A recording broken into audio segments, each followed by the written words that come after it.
Hello दोस्तों, हमारे channel में आपका स्वागत है। आप अगर हमारे चैनल में नए हैं तो लाइक सब्सक्राइब शेयर जरूर करें, धन्यवाद।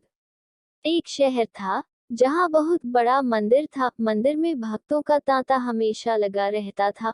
मंदिर के आने जाने वाले रास्ते में धार्मिक सामग्री बिक्री हेतु छोटी छोटी दुकानें लगी हुई थी और उन्हीं दुकानों में एक दुकान ओंकार की थी। वह शिव का अटूट भक्त था। वह कई घंटों शिव की पूजा में लगा रहता था। दुकान में वह और उसका छोटा बैठा करते थे। उसका बेटा कार्तिक, जो कि केवल 8 वर्ष का था। हालांकि कार्तिक दुकान के काम के साथ साथ अपनी पढ़ाई में भी बराबर ध्यान देता था, जिस वजह से वह अपनी सभी कक्षाओं में अच्छे अंकों से उत्तीर्ण होता आया था। ओंकार अपने बेटे से बहुत प्यार करता था। ओंकार की पत्नी कार्तिक को जन्म देते ही दुनिया छोड़ चुकी थी। बचपन से कार्तिक को ओंकार ने माँ और बाप दोनों का प्यार दिया था। कार्तिक अपने पिता का आज्ञाकारी बेटा था। वह घर के काम के साथ साथ दुकान का भी काम संभाल लेता था। उनकी जिंदगी बहुत मजे से चल रही थी। लेकिन एक दिन नगर निगम का ऐलान होता है कि मंदिर परिसर से सभी दुकानें हटाई जाएंगी। इसका सीधा मतलब था, जिसकी स्वयं की जमीन होगी वही यहाँ धंधा कर सकता था। ओंकार अपने घर में पूजा कर रहा था। जैसे ही उसे यह बात पता चलती है, उसके पैरों तले जमीन खिसक जाती है, क्योंकि मंदिर परिसर की वह दुकान उसकी रोजी रोटी थी और उस दुकान के अलावा उसके पास आमदनी का कोई और जरिया नहीं था। वह तुरंत भगवान शिव के सामने बेसुध होकर लेट जाता है। ओंकार की आंखों में आंसू आ जाते हैं और वह शिव भगवान से कहता है, क्यों दे रहे हो मुझे इतनी तकलीफ प्रभु? क्या मैंने कोई पाप किए थे? कुछ देर बाद ओंकार शिव भगवान के सामने हाथ जोड़कर खड़ा होता है और अपनी दुकान की तरफ भागता है। सभी दुकानदारों को दुकान से सामान खाली करने के लिए एक दिन का समय दिया जाता है, जिसके लिए लाउडस्पीकर से लगातार सारे मंदिर परिसर में सरकारी ऐलान होता रहता है। सरकार के इस फैसले का सभी विरोध कर रहे होते हैं, लेकिन मंदिर में भक्तों की संख्या बढ़ने की वजह से रोड का चौड़ीकरण करना अनिवार्य था।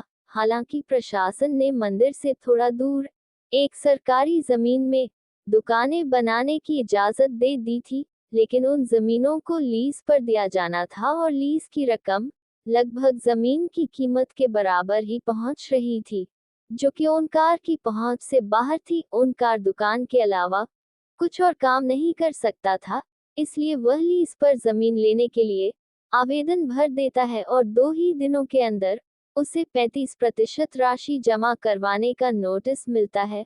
उसने कई सालों से दुकान से पैसे कमाकर जोड़े थे, इसलिए उसके पास लगभग आधी राशि तो उपलब्ध थी। इसलिए वह 2 दिन के अंदर 35% रकम जमा करवा देता है और बाकी का बचा हुआ 15 दिनों के अंदर जमा करवाने का समय दिया जाता है। ओंकार अपने बेटे से कहता है कि बेटा, हमें ये जमीन कुछ भी करके लेना होगा। मेरे पास आधे ही पैसे हो पा रहे हैं, बाकी पैसों के लिए हम बैंक से लोन ले लेते हैं।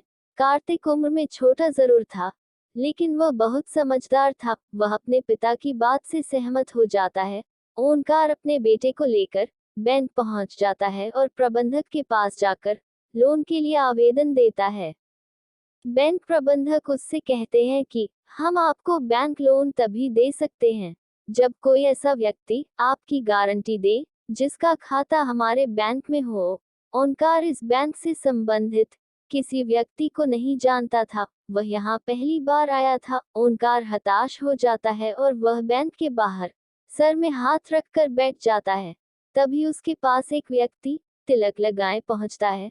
वह कार्तिक को एक चॉकलेट देता है और ओंकार से पूछता है, क्या बात है, आप परेशान लग रहे हैं? ओंकार अपनी समस्या उसके सामने रख देता है। तभी वह व्यक्ति कहता है, बस इतनी सी बात है, चलिए मैं आपकी गारंटी देता हूँ, मेरा भी खाता इसी बैंक में है। यह बात सुनते ही ओंकार के चेहरे में चमक आ जाती है। वह जल्दी से अपने कागज लेकर बैंक के अंदर दोबारा चल देता है। ओंकार अंदर पहुंचकर बैंक प्रबंधक के सामने गारंटी के तौर पर इसी व्यक्ति को प्रस्तुत कर देता है और सारी प्रक्रिया होते ही ओंकार को बैंक से लोन मिल जाता है।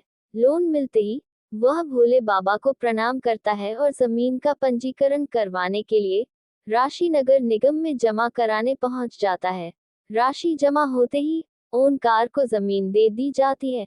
2 दिनों के अंदर ओंकार लकड़ी की दुकान बनवा लेता है। ओंकार दुकान के अंदर सबसे पहले शिव की मूर्ति स्थापित करता है और इसके बाद अपने धंधे की शुरुआत कर देता है। उसे लोन चुकाने का टेंशन खाए जा रहा था।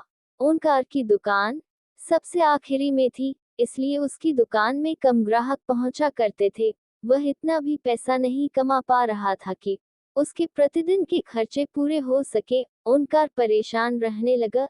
एक दिन उसकी दुकान में वही व्यक्ति फिर से आते हैं जिन्होंने बैंक में उसे लोन की गारंटी दी थी। उन्हें देखते ही ओंकार अपनी दुकान में बैठने को कहता है और जल्दी से उनके लिए चाय नाश्ते का इंतजाम करता है। और जैसे ही वह व्यक्ति ओंकार से उसकी दुकान के हाल चाल पूछते हैं तो वह अपना दुखड़ा रोने लगता है। वह व्यक्ति शिव की मूर्ति को नीचे रखे देख ओंकार से कहते हैं, तुमने शिव भगवान को ऐसे क्यों स्थापित किया है? उनके लिए छोटा सा मंदिर बना लो, तुम्हारा कल्याण हो जाएगा। और इतना कहकर वो वहां से चले जाते हैं। ओंकार उस व्यक्ति के जाते ही अपने काम में लग जाता है। 1-2 महीने के अंदर ओंकार की हालत बदतर होने लगती है। वह कर्ज में डूबता जा रहा था, लेकिन इसके बावजूद वह शिव की पूजा में उतना ही समय देता था जितना हमेशा से देता आया था। एक दिन वह थोड़ा जल्दी दुकान पहुंच जाता है और दुकान की साफ सफाई करने लगता है। ओंकार को अचानक उस व्यक्ति की बात याद आती है कि शिव के लिए छोटा सा मंदिर बना लो। तभी ओंकार कुछ मजदूरों को बुलाकर दुकान के कोने में छोटा सा मंदिर बनवाने के लिए गड्ढा खुदवाने लगता है। लेकिन बहुत प्रयास करने के बाद भी उस जगह पर गड्ढा नहीं हो रहा होता और जब मिट्टी हटाकर मजदूर देखते हैं तो वह दंग रह जाते हैं। उन्हें एक विशाल शिवलिंग का ऊपरी हिस्सा दिखाई दे रहा होता है और जैसे ही वह किनारे किनारे मिट्टी हटाते हुए गहराई तक जाते हैं तो सभी के पसीने छूट जाते हैं, क्योंकि यह कोई साधारण शिवलिंग नहीं था। इसका आकार बहुत विशाल था और इसका पत्थर फौलाद से भी मजबूत था। शिवलिंग निकलते ही दुकान के चारों तरफ से हजारों लोगों की भीड़ जमा हो जाती है। दूर दूर से लोग वहां शिवलिंग देखने पहुंच जाते हैं। शिव की इतनी बड़ी मूर्ति जमीन के अंदर से निकलते ही खनिज विभाग के लोग उसे जब्त कर लेते हैं। शिवलिंग को मंदिर की संपत्ति मानकर मंदिर में स्थापित कर दिया जाता है, लेकिन मूर्ति निकलने की वजह से ओंकार की दुकान की कीमत आसमान छूने लगती है। सभी ग्राहक उसी दुकान से सामान लेने के लिए लाइन लगाने लगते हैं। दरअसल लोग उस जमीन को शिव जन्मभूमि का अंश समझने लगे थे।